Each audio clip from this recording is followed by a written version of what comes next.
اللہ کے حبیب خواب میں، بلال یہ کیا بے وفائی، میرے شہر آنا ہی چھوڑ دیا۔ 6 مہینے گزرے ہیں، صحابہ 1 لاکھ کے قریب جہاد میں شام عراق میں جا چکے ہیں، خواب بلال کو آتا ہے، بلال یہ کیا بے وفائی، میرے شہر آنا ہی چھوڑ دیا۔ رات آنکھ کھلی، اونٹنی پہ سوار ہوئے، سوائے پیشاب اور نماز کے نہیں رکے، اور چل سو چل، چل سو چل، چل سو چل، چل سو چل، 7ویں دن مدینے پہنچے، اور ان کو یہ یاد ہی نہیں رہا کہ اللہ کے نبی دنیا سے جا چکے ہیں۔ ویسا عشق سوار تھا اور ایسا وہ خواب دل و دماغ کے حاوی ہوا کہ یہ بھول ہی گئے کہ اللہ کے نبی دنیا سے جا چکے ہیں۔ مدینے میں داخل ہوتے ہی نعرے مارے، یا رسول اللہ میں آ گیا، یا رسول اللہ میں آ گیا۔ جب حجرہ مبارک پر پہنچے تو پھر یاد آیا، او ہو تو جدائیاں ہیں، جدائیاں ہیں۔ پھر بے قرار ہو کر اندر حجرے میں آئے اور چیخنے کے، یا رسول اللہ میں تو آ گیا، آپ کہاں ہیں، میں تو آ گیا، آپ کہاں ہیں، اور قبر پر گرے اور قبر سے چمٹ کر روتے روتے روتے روتے خشی کی کیفیت داری ہو گئی۔ نماز کا وقت آ گیا، مسجد ساری بھر گئی، سب کی تمنا کہ آج بلال اذان دے، اور کسی کو ہمت نہیں ہو رہی بلال سے بات کر، تو صحابہ نے حسن حسین کو استعمال کیا، امامین ہمامین، نبی کی آنکھوں کی ٹھنڈک، جنت کے سردار حسن اور حسین، جنت کی عورتوں کی سردار فاطمہ۔ علی تجھے پتا تیرا گھر کہاں ہے جنت میں؟ کہا جی نہیں، کہا جنت میں تیرا گھر میرے گھر کے سامنے ہے۔ تو دونوں کو صحابہ نے کہا، حضرت آج بلال سے کہو اذان دے، اور یہ کسی کے کہنے پر نہیں دیں گے۔ حسین 6 سال کے، حسن 7 سال کے، یہ دونوں معصوم بچے آئے اور حضرت بلال کے سامنے کھڑے ہو گئے، کہنے کے چچا ایک درخواست کر، کہ میرے بچوں میری تو جان قربان ہے، کیا حکم ہے؟ درخواست نہ کو، حکم کو، کہ جیسے ہمارے نانا کے لیے اذان آج ہمارے لیے دے۔ تو بلال رضی اللہ عنہ پھوٹ پھوٹ کے رونے لگے، کہنے کہ میں نے قسم کھائی تھی کہ میں اذان نہیں دوں گا، لیکن میں تمہاری خاطر تو جان پہ قربان ہے، قسم تو چھوٹی سی چیز ہے، میں قسم کا کفارہ دوں گا۔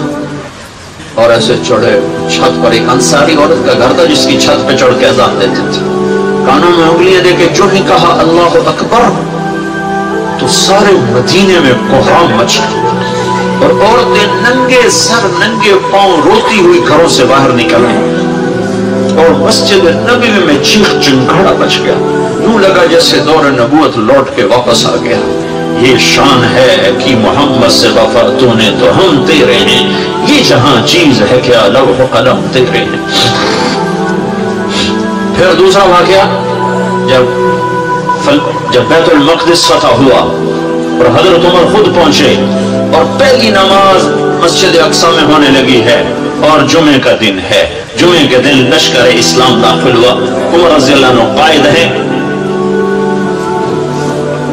جمعے کی اذان ہونے لگی تو 36,000 کا لشکر تھا، تو سب نے آ کر منت کی بلال کی کہ اذان، وہ نہیں مانے، تو حضرت عمر نے کہا بلال یہ دیکھ آج اذان دیتے، تو بلال صخرہ پہ سوار ہوئے، مجھے گنبد سا نظر آتا ہے، اس کے نیچے ایک چٹان ہے جہاں براق باندھا گیا تھا، تو اس پہ سوار ہوئے، اور جو ہی کہا اللہ اکبر تو یہ 36,000 کا لشکر روتے روتے زمین پر گر گیا۔ یہ اللہ کے حبیب کی اطاعت کی عزت ہے،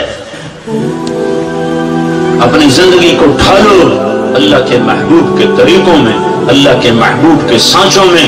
فلا وربک لا یؤمنون حتی یحکموک فیما شجر بینہم، قرآن کی سب سے خوبصورت قسم، اے میرے حبیب لاہور والوں کو بتا دے کہ مجھے تیرے رب کی قسم، سبحان کیا قسم اللہ نے اٹھائی ہے، اے میرے حبیب یہ تیرے رب کی قسم، یہ عشق کی انتہا ہے، محبت کی انتہا ہے کہ اللہ تعالیٰ ہے خود ہی رب محمد ہے، لیکن قسم یوں اٹھا رہا ہے جس سے رب محمد کوئی اور ہے، قسم اٹھانے والا کوئی اور ہے، مجھے تیرے رب کی قسم۔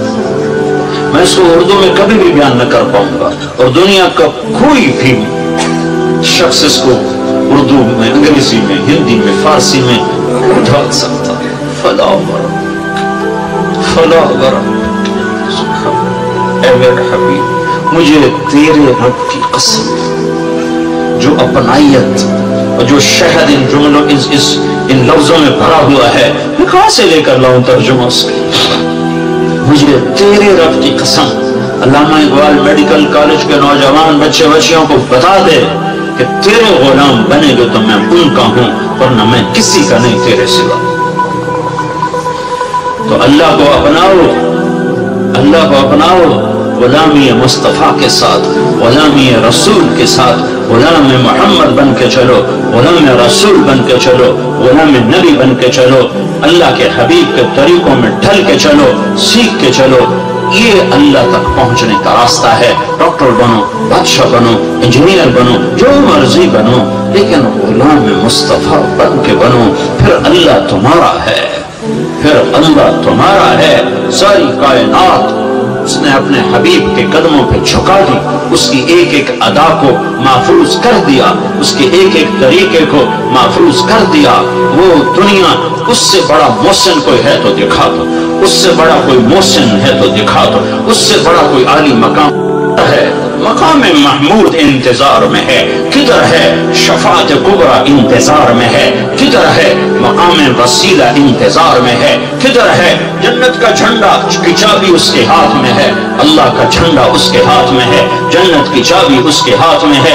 حوض کوثر موجیں مارتا ہوا اس کے انتظار میں ہے، جنت بن سنور کے اس کے انتظار میں ہے. اللہ کی رحمت کے در کھلنے کے لیے اس کی شفاعت کے انتظار میں ہے، جنت کے دروازے کھلنے کے لیے اس کی شفاعت کے انتظار میں ہیں، جنت کا دروازہ کھلنے کے لیے اس کے قدم مبارک کے پڑنے کے انتظار میں ہے. وہ ساری کائنات میں ساری امت کے لیے رحمت بن کر، شفقت بن کر، شفیق بن کر، حریص بن کر، عزیز بن کر، رؤوف بن کر، رحیم بن کر آئے. محمد ہیں، اور وہ آپ جیسے اللہ نے اپنے نام رکھے ایسے اپنے حبیب کے نام بھی رکھے.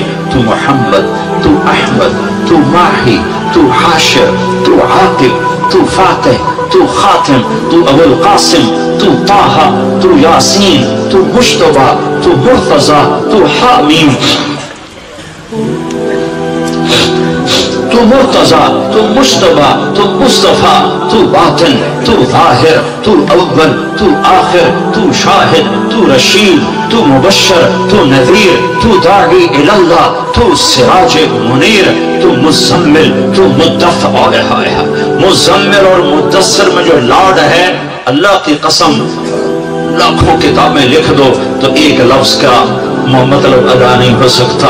یا ایھا المزمل، یا ایھا المدثر. اوئے ہائے کیا محبت ہے.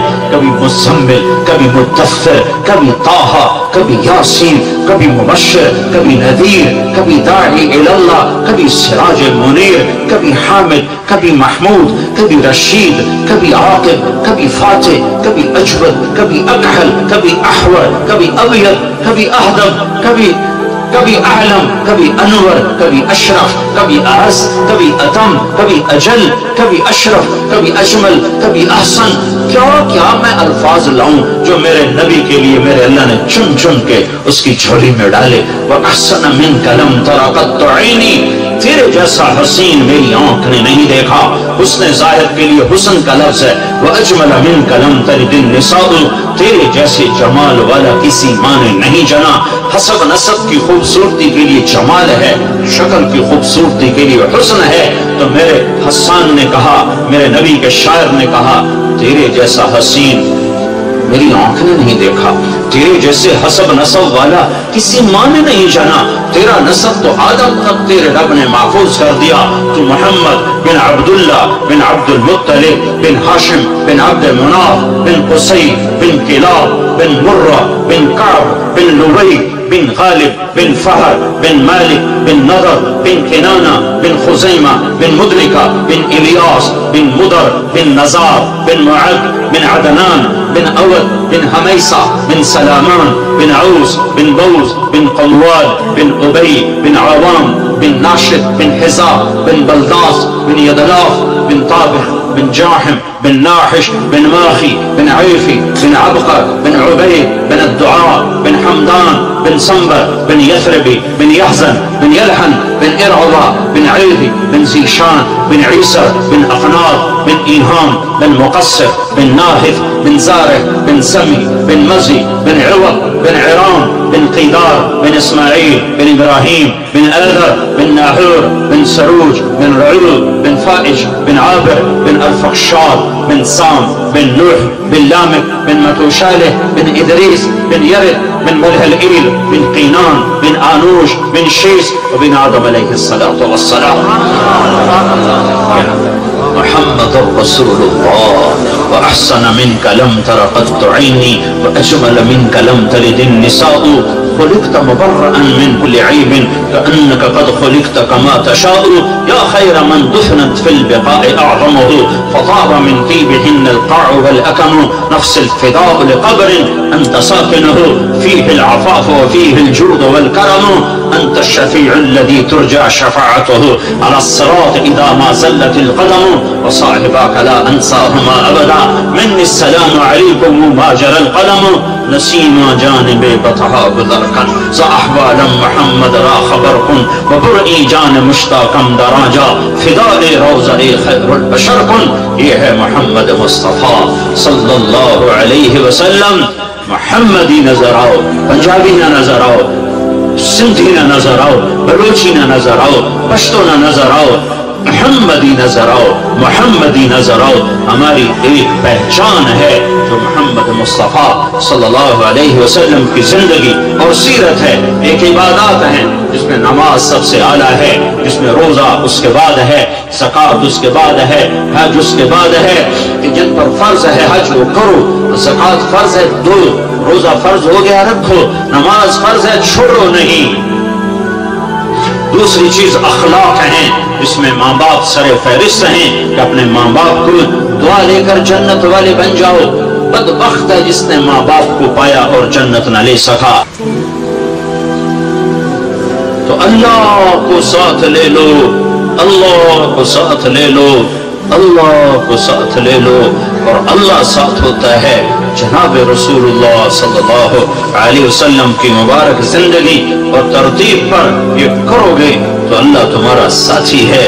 یہ نہیں کریں گے تو دنیا کا کوئی سیاسی طبقہ ہمیں اس بھٹی سے نہیں نکال سکتا، اس دلدل سے نہیں نکال سکتا. ہمارے حکمران تو ہے ہی نہیں، ان بیچاروں کے ہاتھ میں کچھ نہیں ہے.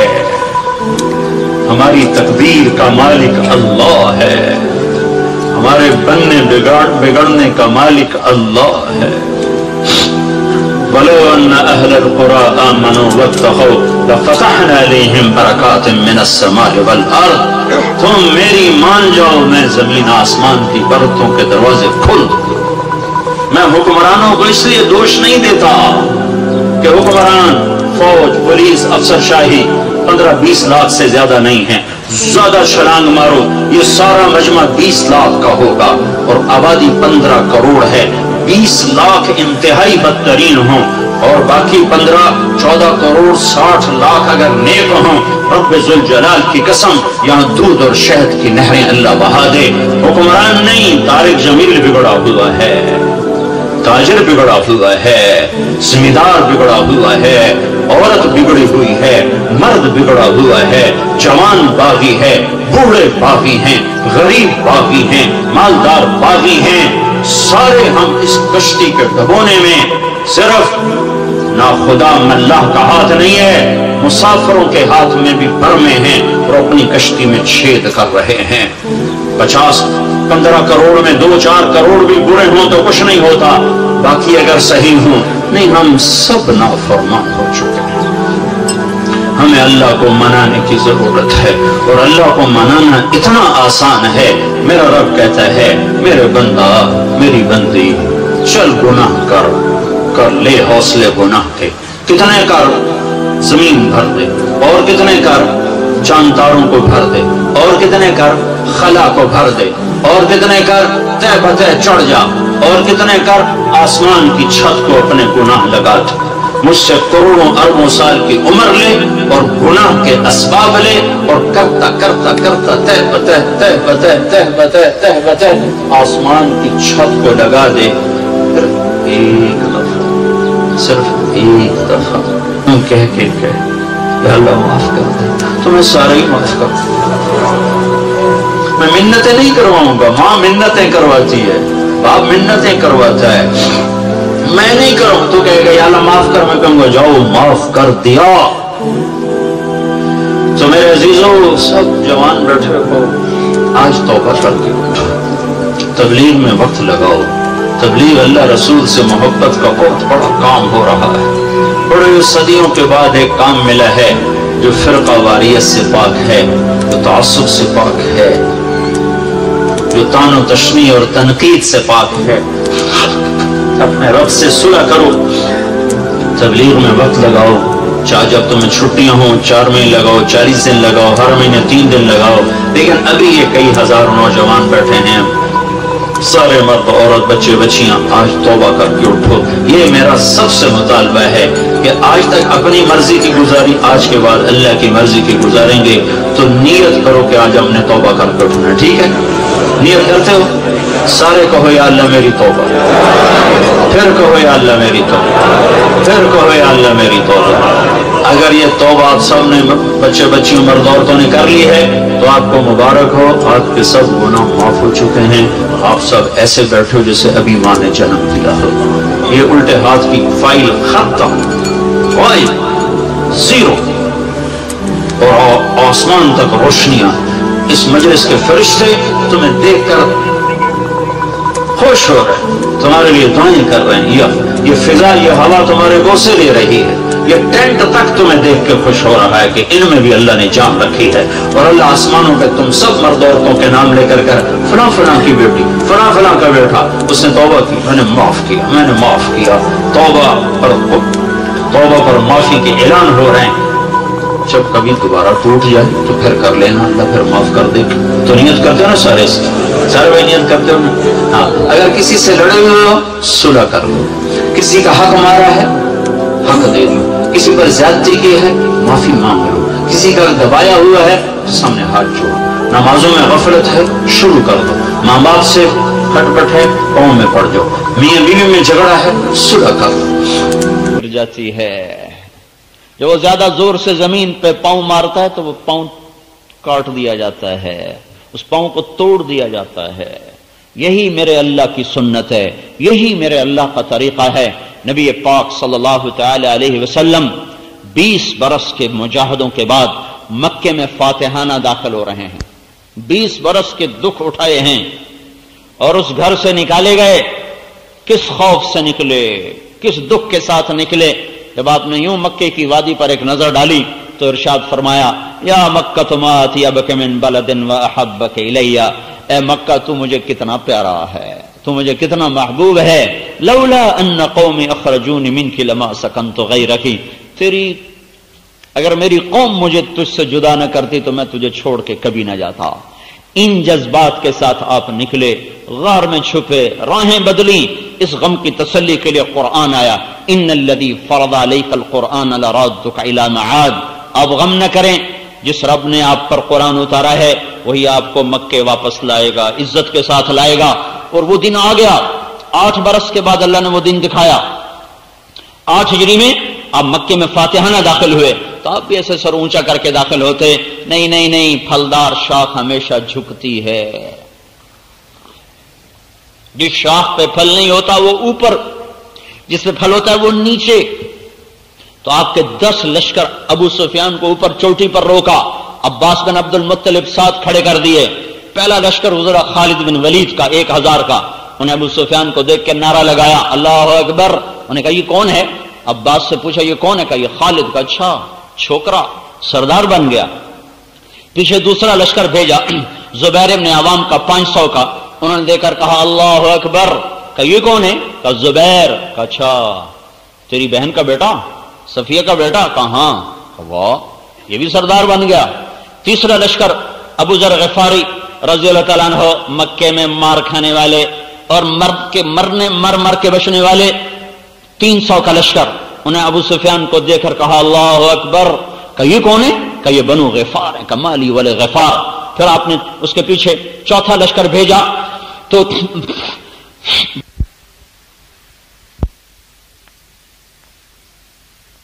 سعد بن عبادہ کے ہاتھ میں جب یہ لشکر گزرا اور گرد و غبار اور اس میں عمر کی آواز کڑکتی ہوئی تو ابو سفیان کہنے لگے یہ کس کی آواز ہے؟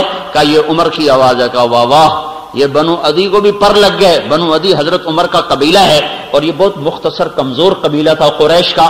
تو ابو سفیان نے حقارت سے کہا اچھا بنو عدی کو بھی پر لگ گئے، عمر جیسا صفیں درست کر رہا ہو۔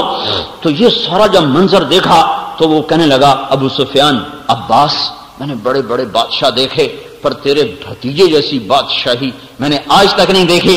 تو عباس رضی اللہ عنہ فرمانے لگے ابو سفیان وہ تجھے کب عقل آئے گی؟ تو ابھی بھی نہیں سمجھ رہا، وہ یہ بادشاہت نہیں ہے، یہ نبوت ہے، ابھی پتہ چل جائے گا۔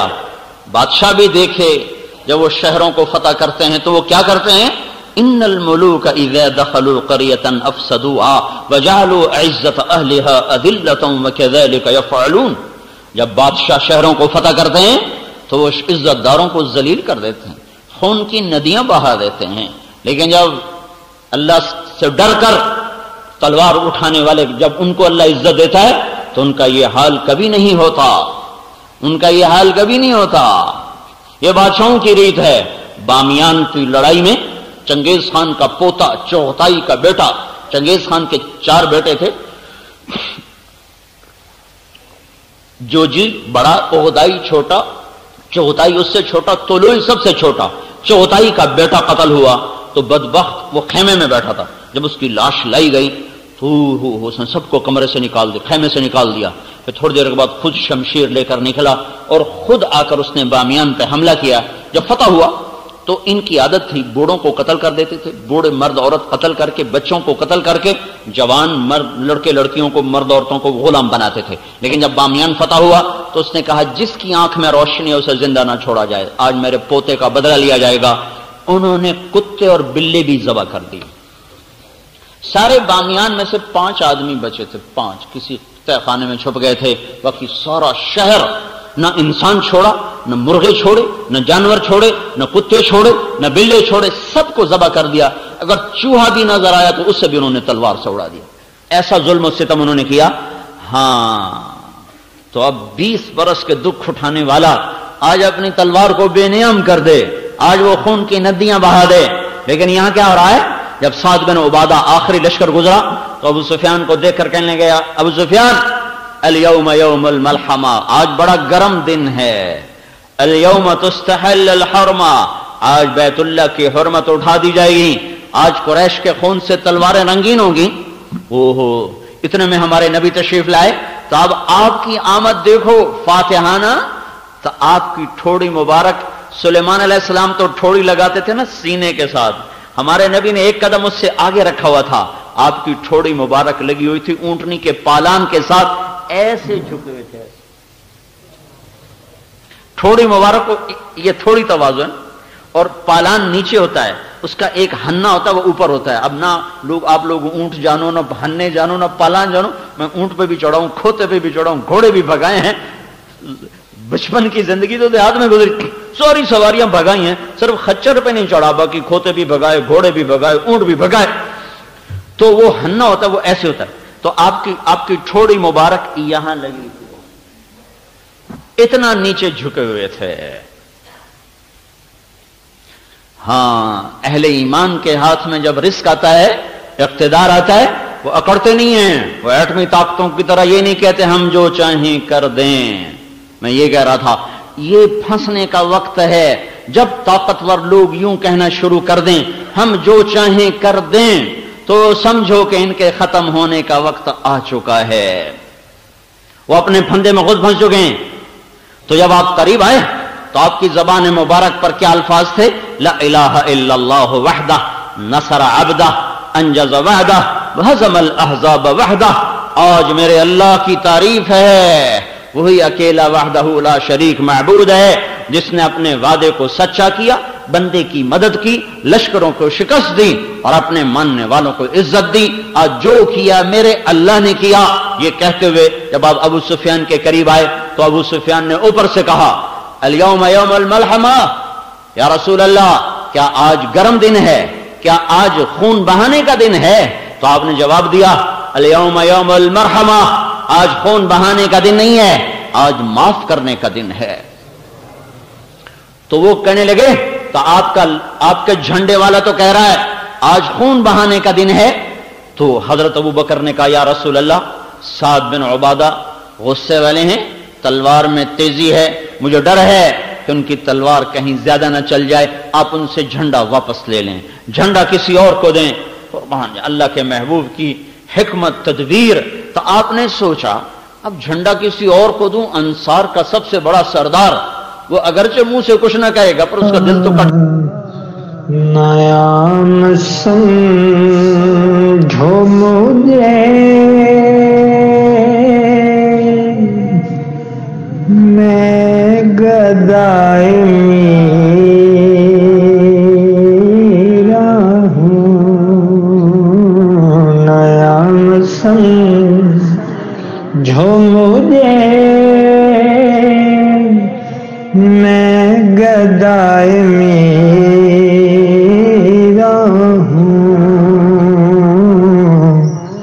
میں جان و دل سے میری یا فدائے میرا ہوں،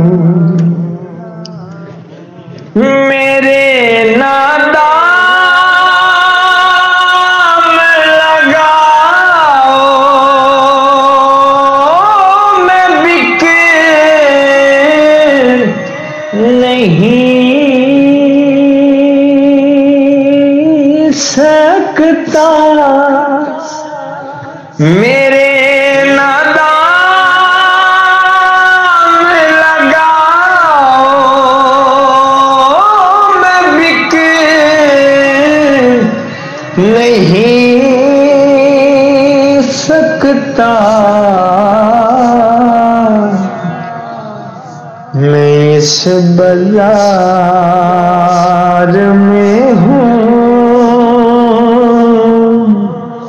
تو برائے میرا ہوں، میں اس بازار میں ہوں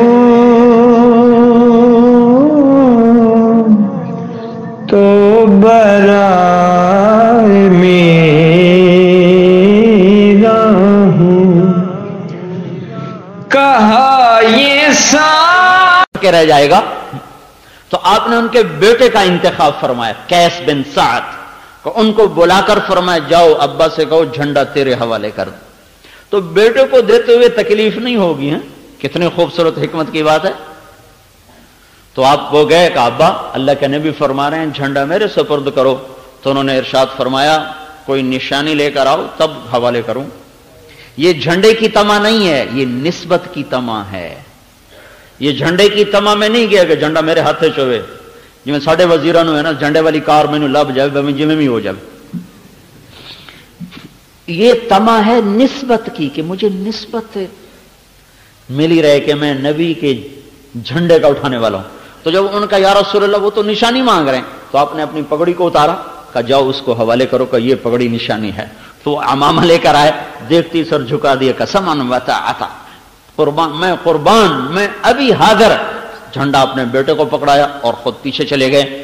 جب اللہ کے نیک بندے، جب اللہ سے ڈرنے والے وہ اقتدار پر آتے ہیں تو وہ یہ منظر دکھاتے ہیں، اور جب باطل طاقتیں یا ایمان والے جن کے دل مر چکے ہوں، اندھے ہو چکے ہوں، جب ان کے ہاتھ میں اقتدار آتا ہے تو وہ منظر دکھاتے ہیں جو آج کی طاقتیں دکھا رہی ہیں۔ ان سب کی ہلاکت کا وقت آ گیا ہے۔ جب فرعون نے کہا تھا انا ربکم الاعلی، تو پھر اللہ نے اٹھا کے اسے سمندر میں پھینکا تھا۔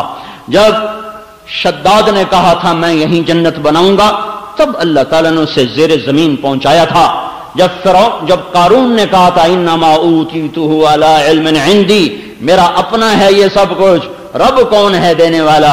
میں نے خود بنایا ہے۔ تو اللہ نے خزانوں سمیت زمین میں دھنسایا تھا، اور جب عاد کی قوم نے کہا تھا من اشد منا قوہ، کوئی ہے ہم سے طاقتور تو دکھاؤ، تو پھر اللہ تعالیٰ نے ہواؤں کے دروازے کھولے تھے۔ تو میرے بھائیوں، نافرمانی اس وقت انتہا پر ہے، اس وقت ہر گناہ کی فصل تیار ہو چکی ہے، ہر فصل پک چکی ہے، ہارویسٹر پڑے گا اور یہ دھرتی صاف ہوگی جب بے حیائی باہر آ جائے دروازوں سے باہر، جب بازاروں میں بھی موسیقی ہو، اور جب سکرین پر ننگے ناچ ہو رہے ہوں، جب گھر گھر ننگے ناچ دیکھے جا رہے ہوں، جب بازاروں میں بھی ننگی تصویریں اور بڑے بڑے پوسٹر ان کے آویزاں ہو چکے ہوں، جب بیٹیوں کے تن سے کپڑے اتر جائیں اور وہ عریانیت کی اور کھلا ہوا پیکر بن کے دیکھنے والوں کو پتہ نہیں ضمیر مر گئے یا دل مر گئے یا آنکھیں پتھر ہو گئی، پتہ نہیں کیا ہوا ہے، کچھ تو ہوا ہے، کچھ تو ہوا ہے۔ کب آنکھیں کھلیں گی؟ اتنے بڑے زلزلوں نے بھی آنکھیں نہ کھولی، تو اس کے بعد اب مزید کیا ہونے والا ہے، کیا ہوگا؟ کہ میں اس وقت سے پکار رہا ہوں، دوڑو دوڑو دوڑو، ففروا الی اللہ، ففروا الی اللہ، دوڑو اللہ کی طرف، دوڑو اللہ کی طرف، اور کوئی پناہ نہیں ہے۔ نافرمانی نے پھٹے اکھاڑ دیے ہیں، اور اللہ تعالیٰ کے محبوب صلی اللہ تعالی علیہ وسلم کی ایک مثال خوبصورت، اپنی جان بچانی ہو، ایمان بچانا ہو، اور اپنی عزت آبرو اولاد کو بچانا ہو، تو بھائیو گھروں کو چھوڑ دو اور نکلو تبلیغ میں، اور ایک ایک کی منت کر کے ان کو توبہ کے راستے پر لاؤ۔ میرے محبوب نے فرمایا مثل القائم فی حدود اللہ والواقع فیہا کمثل قوم استہموا علی سفینۃ فصار بعضهم اعلاها وبعضهم اسفلها۔ ایک قوم کی مثال دی جو کشتی میں سوار ہیں، کچھ اوپر کے حصے میں، کچھ نیچے کے حصے میں ہیں۔ جو نیچے والے ہیں اذا استقوا الماء مروا على من فوقهم، پینے کا پانی اوپر ہے، نیچے کوئی نہیں۔ نیچے والے بیٹھ کے مشورہ کرتے ہیں یار یہ اوپر جانے میں تکلیف ہے، پھٹا توڑو نیچے سے پانی نکالو، پھٹا توڑو نیچے سے پانی نکالو۔ یہ خبر اوپر جاتی ہے کہ نیچے والے پانی پینے کے لیے پھٹا توڑنے لگے ہیں۔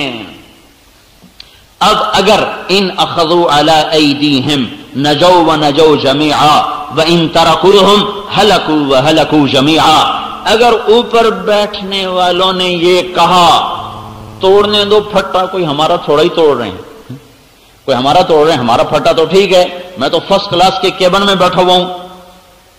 میں اس حدیث کو ایک سمندر کے سفر سے جتنا سمجھا ہوں اتنا کسی کتاب اور شرح سے نہیں سمجھا۔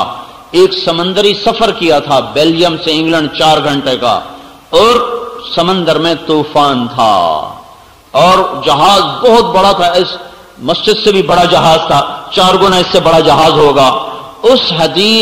اس سفر سے یہ حدیث میری آنکھوں کے سامنے کھلی ہے کہ اللہ کے نبی نے کتنے خوبصورت مثال سے تبلیغ کی اہمیت کو سمجھایا، اور نافرمانوں کو روکنے کو سمجھایا کہ یہ کتنا اہم کام ہے۔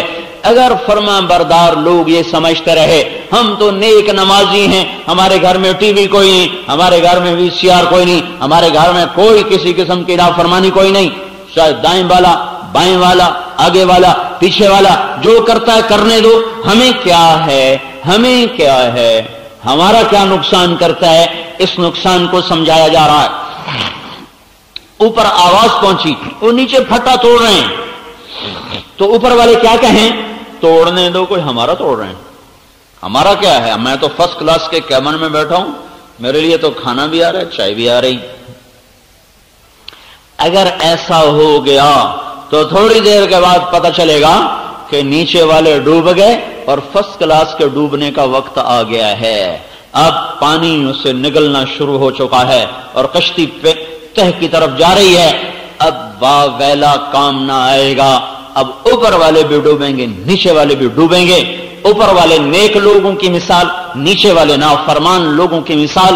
اوپر والے لوگ یہ کہیں جو نماز نہیں پڑھتا ہماری کیا، جو شراب پیتا ہے ہمیں کیا، جو زنا کرتا ہے ہمیں کیا، جو سود کھاتا ہے ہمیں کیا، جو جھوٹ بولتا ہے ہمیں کیا، جو ماں باپ کا نافرمان ہے تو میری کوئی سردردی ہے، میرا کوئی ٹھیکہ ہے۔ اگر یہ ہوتا رہا تو پھر جب زنا کی فصل کٹے گی پاک دامن بھی کٹیں گے، جب سود کی فصل کٹے گی تو حلال کھانے والے بھی کٹیں گے، جب شرابیوں پہ کوڑا برسے گا تو پانی پینے والوں پر بھی برسے گا، پھر مسجد بھی گر گئی، مندر بھی گر گئے، گھر بھی گر گئے۔ دریا نے نہ نیک چھوڑا نہ بد چھوڑا، زمین نہ نیک چھوڑتی ہے نہ بد چھوڑتی ہے۔ موت کے بعد اپنی اپنی نیتوں پر فیصلہ ہوگا، وہ موت کے بعد ہے۔ لیکن زمین کی پکڑ سے بچنے کے لیے اللہ تعالیٰ کے نبی نے خوبصورت مثال دی ہے کہ انہیں روکو، انہیں روکو، انہیں روکو، انہیں روکو، ورنہ ان کی ہلاکت کے ساتھ تم بھی ہلاک ہو جاؤ گے۔ تو مجھے یہ خیال آتا ہے جس وقت وہ ہمارا جہاز ہچکولے کھا رہا تھا، ہم فرسٹ کلاس سے نیچے تھے، تو اوپر شراب خانہ تھا، اس لیے ہم نے اوپر نئی جگہ لی، اوپر شراب خانہ تھا، اس سے نیچے والا کھلا ایسے ہال کمرہ تھا، اس میں ہم بیٹھے ہوئے تھے، اور اتنا اونچا تھا کہ ہمارے نیچے ایک سطح تھی، اس سے نیچے اس کا پیندا تھا جس میں کوئی 30-40 بڑے بڑے 22 ویل کے ٹرالے کھڑے ہوئے تھے، اتنی اونچائی پر تھے۔ جب پانی کی موج آ کر ایسے تھپڑ مارتی تھی نا تو شیشے کے ساتھ آ کر لہریں ٹکراتی تھی اور پورا جہاز رکوع میں چلا جاتا تھا۔ ادھر سے موج اٹھتی ادھر کر دیتی، ادھر سے موج اٹھتی ادھر کر دیتی، اس طرح 4 گھنٹے ہمارے لیے 40 سال بن گئے تھے۔ لگتا تھا جیسے ساحل پر جا کر ہم لگیں گے ہی نہیں۔ اس وقت میں اگر کوئی آ کر ہمیں کہتا کہ نیچے ایک آدمی پھٹا توڑ رہا ہے تو میری جگہ آپ ہوتے تو آپ کیا کرتے؟ کوئی ہوتا جو یہ کہتا توڑنے دو ہمیں کیا ہے، توڑنے دو ہمیں کیا ہے، پڑے تھے اور الٹی سیدھی حرکتیں کر رہے تھے، فوراً میں نیچے آ گیا۔ اگر وہاں بھی جا کر کوئی ایک اعلان کر دیتا کہ نیچے ایک آدمی پھٹے توڑ رہا ہے تو پھر شرابیوں کا نشہ بھی ہرن ہو جاتا، پھر وہ بھی بھاگ دو، روکو روکو روکو۔ پھر کوئی یہ نہ کہتا پہلے خود عمل کر لو پھر اوروں کو تبلیغ کرنا ہے، پھر کوئی یہ نہ کہتا پہلے خود ٹھیک ہو جاؤ پھر اوروں کو تبلیغ کرو۔ نہ جانے کا بہانہ، نہ جانے کا بہانہ، کام نہیں کرنا، گھر چھوڑنے کو جی نہیں چاہ رہا، پہلے خود تو ٹھیک ہو جائیں پھر اوروں کو تبلیغ کریں۔ کوئی نہ رکتا، سارے بھاگتے، روکو روکو روکو۔ میرے بھائیو، چاروں طرف نافرمانی کی آگ ہے اور ہر طرف آگ لگی ہوئی ہے۔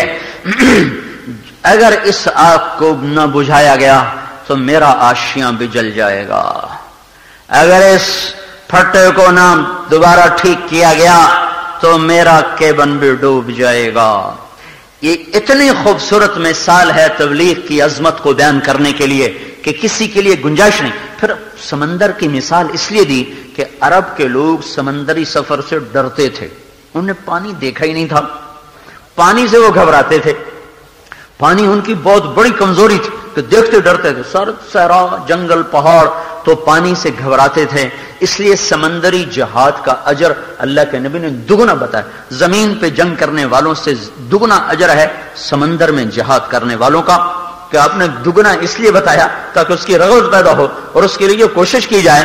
تو سمندر سے ویسے ڈرتے تھے، ادھر آپ نے کشتی کی مثال دی، پھر چشم تصور میں دلوں کے گلشن مہک رہے ہیں، یہ کیف کیوں آج آ رہے ہیں، دلوں کے گلشن مہک رہے ہیں، یہ کیف کیوں آج آ رہے ہیں، کچھ ایسا محسوس ہو رہا ہے حضور۔ ڈوبتا دکھایا تو چونکہ میں نے ایک سمندری سفر کیا اور خوش قسمتی سے ایک طوفان بھی دیکھا، پھر اس حدیث کو بھی پڑھا ہوا ہے، ان دونوں کو جب میں نے آپس میں جوڑا تو میرے اوپر ساری شروحات ایک طرف رہ گئیں اور وہ میرا سفر ایک طرف، کہ میں دیکھتا ہوں کہ اس تبلیغ کے کام کے بغیر حفاظت نہیں ہے، اس تبلیغ کے کام کے بغیر نجات نہیں ہے۔ جب سفینہ ڈوبے گا سارے ڈوب جائیں گے۔ ہاں، اللہ کا وعدہ ہے وَأَنْجَيْنَا الَّذِينَ يَنْهَوْنَ عَنِ السُّوءِ، جو اوروں کو برائی سے روکنے کی کوشش کر رہے ہوں گے اللہ ان کی حفاظت فرمائے گا۔ اللہ ان کو بچائے گا۔ تو میرے بھائیوں، میں تو کب سے عرض کر رہا ہوں، کب سے شور مچا رہا ہوں، نافرمانی کی فصل کٹنے پر آ چکی ہے، اس کو اب مرنا ہے۔ یہ جراثیم اپنی زندگی پوری کر چکے ہیں۔ جیسے وہ سنڈی ہوتی نا، ہم کپاس، آج کل کپاس لگی ہوئی ہے، تو سنڈی کی ایک عمر ہوتی ہے، وہ آتی ہے، فساد مچاتی ہے، پتے کھا جاتی ہے، ٹنڈا کھا جاتی ہے، پودے کو برباد کر دیتی ہے، پر پھر خود وہ ایک کچھ 4 ہفتے کا اس کا سارا سرکل ہوتا ہے، اس کے بعد وہ اپنی موت آپ مر جاتی ہے۔ ایسے ہی نافرمانی کی ایک عمر ہے، ایک زندگی ہے، وہ پوری ہو چکی ہے، وہ ختم ہونے کا ہے، آخری سانسوں پر ہے۔ میں شور مچا رہا ہوں، واپس آ جاؤ، واپس آ جاؤ، واپس آ جاؤ، یہ سفینہ ڈوبنے والا ہے، اس کشتی کے بعد باندھ پھٹ چکے ہیں، اس کے پیندوں میں سوراخ ہو چکے ہیں، اور موجیں اس کو نگلنے کے لیے تیار ہیں، صرف ایک اشارے کا انتظار ہے، اوپر سے امر آئے گا۔